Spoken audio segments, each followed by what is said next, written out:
Você sabe quem realmente matou a tripulação do barco no começo do Jurassic Park 3? Porque olha, aquela cena ela passa rápido, não tem explicação, não tem close no monstro, não tem resposta oficial dentro do filme. Só tem neblina, sangue, um barco destruído e pessoas simplesmente desaparecendo. E isso não é um detalhe jogado fora não, isso é um dos mistérios mais sombrios de toda a franquia Jurassic Park. Mas quando você começa a juntar as peças, percebe que a resposta é muito mais perturbadora do que parece à primeira vista. E vai ser isso que eu vou mostrar agora aqui pra vocês. Já chega então nesse vídeo deixando seu like e se inscreve no canal. Eu sou Eric Brelaz e vamos junto pra mais um vídeo. O filme começa daquele jeito estranho. Nada de dinossauro rugindo, nada de parque, nada de ilha revelada. A gente vê o Ben e o Eric planando, curtindo o momento, quando de repente eles olham para baixo e só tem neblina. E aí surge o barco, todo rasgado, cheio de marcas e coberto de sangue. Mas e aí? Cadê a tripulação? Não tem corpo, não tem pedaço, não tem grito, não tem nada. E o filme segue em frente como se tudo isso não passasse apenas de um detalhe, mas não é não. Porque conhecendo a franquia Jurassic, a gente sabe que eles nunca colocam coisas à toa. Porque se teve algo que aconteceu daquele jeito e não teve resposta, é porque tem alguma coisa de errada. E é aqui que o mistério começa. A maioria das pessoas que comentam sobre esse assunto falam, foram os pterodontes. E realmente faz sentido. Eles voam, atacam de surpresa e aparecem depois no filme. Só que quando a gente começa a analisar toda essa teoria, a gente percebe que ela não faz tanto sentido e ela começa a desmoronar na nossa frente. E eu tenho alguns pontos que explicam isso, e o primeiro ponto seria a violência do ataque. Aquilo ali não parece um ataque de um bicho pequeno ou médio.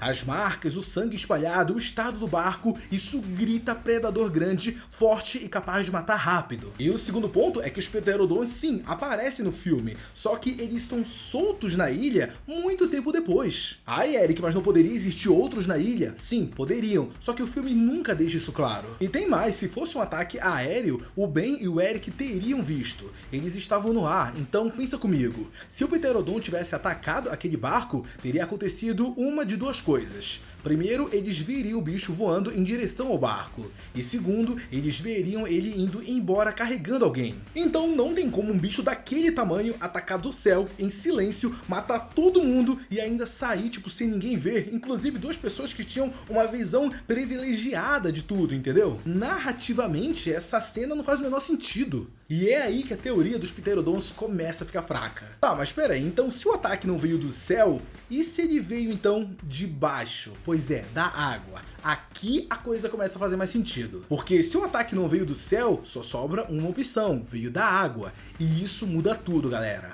Um ataque vindo de baixo explicaria o desaparecimento rápido dos corpos, a falta de restos no barco, o sangue espalhados sem sinais claros de luta, e também o silêncio do ataque.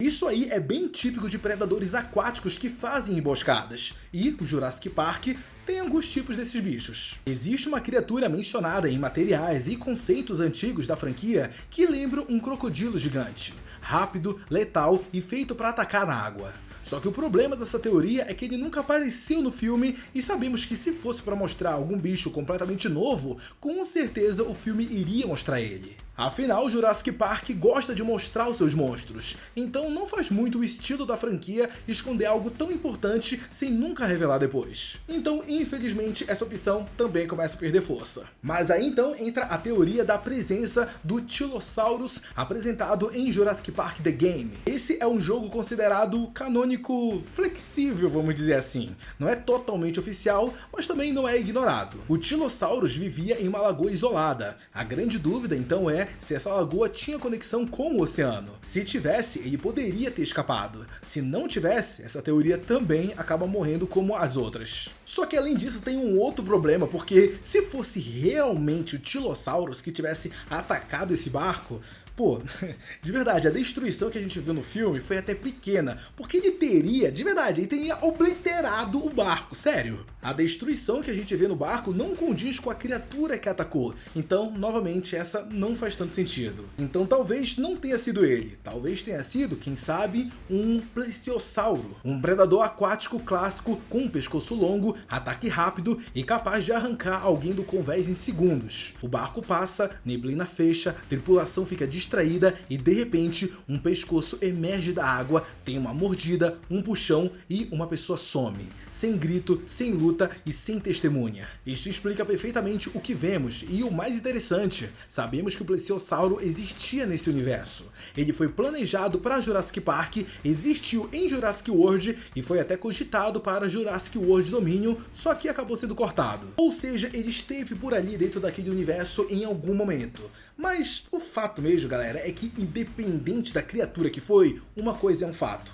Aquele ataque, ele foi uma emboscada. Nada ficou no barco, só o sangue. Então isso indica duas possibilidades. A primeira é que eles foram puxados para a água e foram despedaçados. E a segunda, foram levados vivos para outro lugar. E aí então chegou a hora de falarmos de uma outra criatura que a galera ama odiar. Pois é, segura essa. Mais tarde no filme vemos algo muito específico. Passos pesados, um impacto violento na água, ondas fortes, o barco sendo sacudido com força. E isso combina com quem? Pois é, o espinossauro. A gente sabe que o espinossauro sabe nadar, gosta de fazer emboscadas e também ataca humanos sem hesitar. Mas o maior problema disso tudo é que vemos o espinossauro em rios e áreas costeiras, e não exatamente no mar aberto. Além disso, se ele tivesse sido o verdadeiro responsável por esse ataque, galera, não teria sido tão silencioso como foi. Muito pelo contrário, haveria muito mais barulho, muito mais destruição, então talvez ele não tenha sido o responsável por isso. Então é por isso que a melhor coisa que a gente faz agora é deixar um pouquinho de lado esse campo das teorias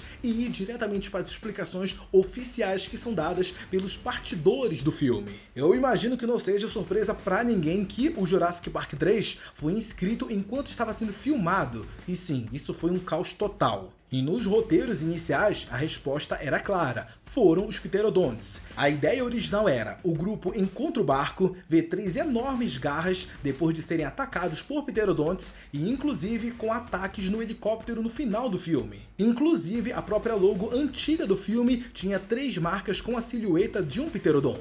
Coincidência? Com certeza não. Só que é aqui que entra o problema, porque narrativamente a cena ela não sustenta essa ideia. Um ataque aéreo não combina com a posição do Ben e do Eric, o silêncio da cena também, a falta de testemunhas e até o tipo de destruição. E é por isso que muita gente, inclusive eu, prefere acreditar numa resposta um pouco mais sombria, vamos dizer assim. A teoria mais assustadora diz que aquela tripulação não morreu rápido. Eles foram arrancados, levados vivos, arrastados para a água ou carregados até o ninho. E se foram os pterodontes, eles podem ter sido comidos vivos, assim como quase aconteceu com o Eric depois. Agora, se foi algo aquático, foi ainda pior, sem chance de fuga, sem aviso, sem testemunha. No final das contas, não importa qual foi a criatura responsável por aquele ataque. O que importa mesmo é que aquele começo estabelece o tom mais sombrio da franquia. Sem parque, sem segurança, sem controle, só humanos e predadores. E talvez o maior erro do Jurassic Park 3 nem seja as coisas chatas que a gente fica apontando,